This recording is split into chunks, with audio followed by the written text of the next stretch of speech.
Rada Dedi Permana kabur dari pendidikan TNI. Ternyata ia pergi ke Lampung untuk menemui. Assalamualaikum warahmatullahi wabarakatuh. Selamat malam, sahabat seiman. Kita lihat dalam video ini dijelaskan bahwa seorang Rada Pramana, seorang TNI yang sedang mengikuti pendidikan, namun kabur, ya, karena ingin menemui kekasihnya yang berada di Lampung, yang bekerja sebagai karyawan minimarket, ya. Sesampainya di Lampung dia mencari kekasihnya itu dan menghinap di hotel. Akhirnya terbawa suasana karena urusan cinta, nafsu gitu kan. Terjadilah 2 kali katanya. Ini akhirnya sehabis begitu-begitu itu ngobrol-ngobrol, ya, dalam ceritanya ini ya. Dedi Pramana mengecek HP kekasihnya terkunci. Lantas beralih omongan meminta pertanggungjawaban. Si ceweknya, "Kapan kau ingin menikahiku? Kau ingin enak-enak saja," katanya. "Tanggung jawab. Tanggung jawabmu mana? Ya, saya sudah hamil 2 bulan." Nah, mendengar keluhan si kekasihnya, sang Dedi Permana ini kalau nggak salah namanya tadi kan, itu marah-marah. Terjadilah keributan, dibenturkannya kepalanya, dibekapnya, dipotongnya tangannya hingga meninggal dunia. Akhirnya Dedi Pramana dipenjara seumur hidup dan dipecat dari keanggotaan TNI. Luar biasa. Sahabat seiman, apa artinya?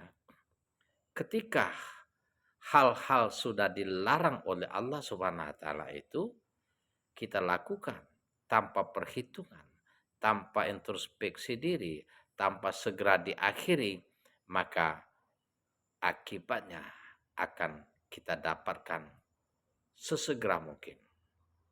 Wa makaru wa makarullah wallahu khairul makirin. Anda membuat rekayasa, tipu daya, Allah balas tipu daya Anda. Karena sesungguhnya Allah lah sebaik-baiknya tipu daya. Bukankah Allah Subhanahu wa taala telah berfirman, "Wala taqrabuz zina." Jauhilah kalian dari perbuatan zina. Perbuatan zina aja dilarang, mendekati zina aja dilarang oleh Allah Subhanahu wa taala, apalagi melakukan perzinaan. Ini ya. Karena zina ini adalah salah satu perbuatan dosa besar yang melampaui batas. Sebagaimana Allah Subhanahu wa taala, "Walazinahum li furujihim hafizun."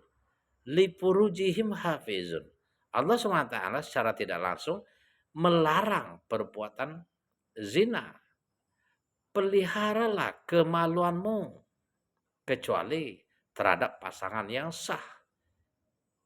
Kalaupun kita melakukan sesuatu itu, hubungan seksual tanpa hubungan nikah, maka dikatakan melampaui batas.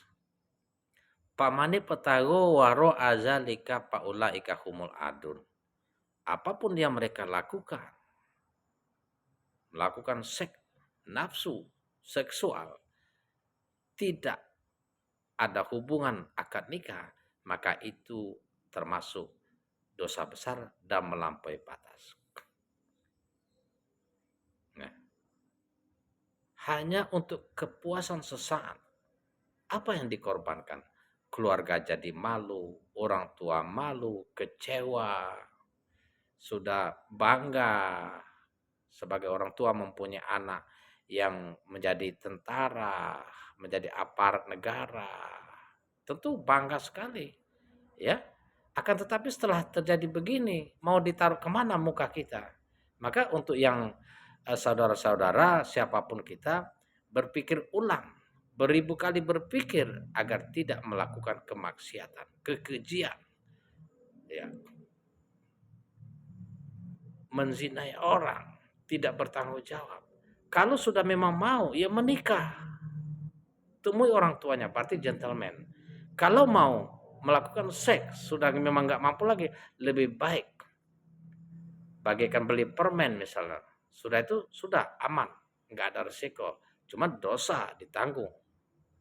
Ya, maka Nabi Muhammad SAW bersabda, lakukanlah 6 perkara untukku, niscaya saya jamin kalian pasti masuk surga.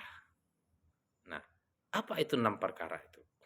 Kata Nabi, usduku iza hadastum, wa aupu iza wa'adatum, wa addu iza tumintum, wa fazu purujakum, wa guddu afsurukum, wa kufu aidiakum. Nah, 6 perkara ini manakala kita amanah, kita jalani dengan sungguh-sungguh ikhlas, maka kita tidak akan terjadi apa-apa. Di dunia kita aman, pekerjaan kita tentram, ya. Hidup kita damai, orang tua kita bangga dengan kita, saudara-saudara kita akan bangga dengan kita. Jujurlah ketika kalian berbicara, kata Nabi. Jadi manakala kita jujur, apa yang ada di hati ungkapkan, tidak ada kepalsuan, tidak ada kemunafikan. Karena kejujuran itu adalah merupakan salah satu sifat orang yang beriman. Kalaulah kita tidak jujur termasuk munafik. Ini termasuk tidak jujur. Pasti ada janji-janji dengan si kekasih tadi. Aku cinta padamu, ya.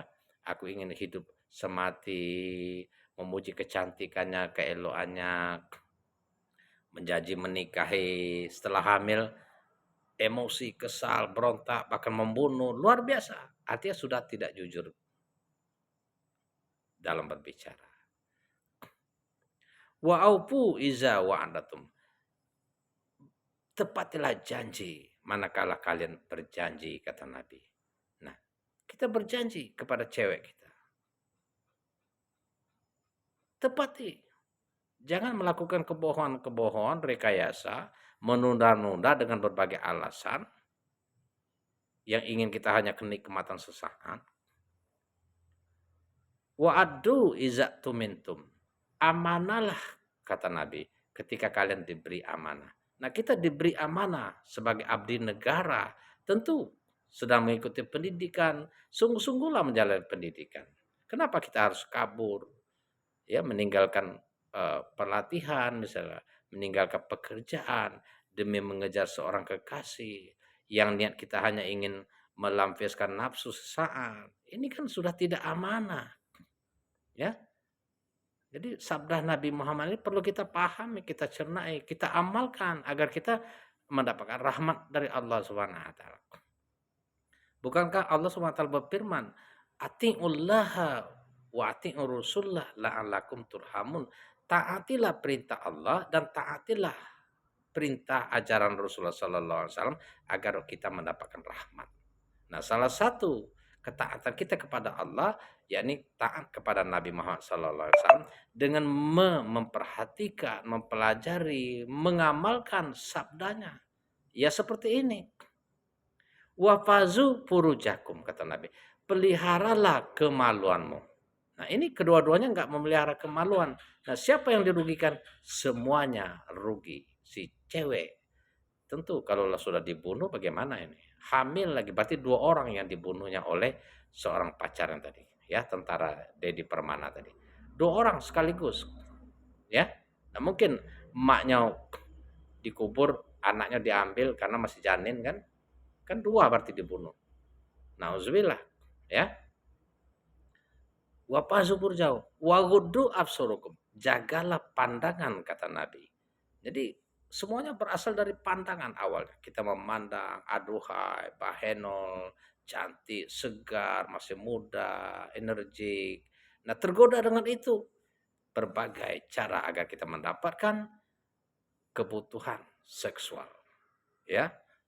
Yang terakhir, wakufu aidiakum. Jagalah tangan, kaki, anggota tubuh kita agar tidak menyusahkan orang lain, agar tidak menyakiti orang lain, agar tidak mencederai orang lain. Nah, apa yang kita lakukan di sini sudah semuanya terlanjur menyakiti, merusak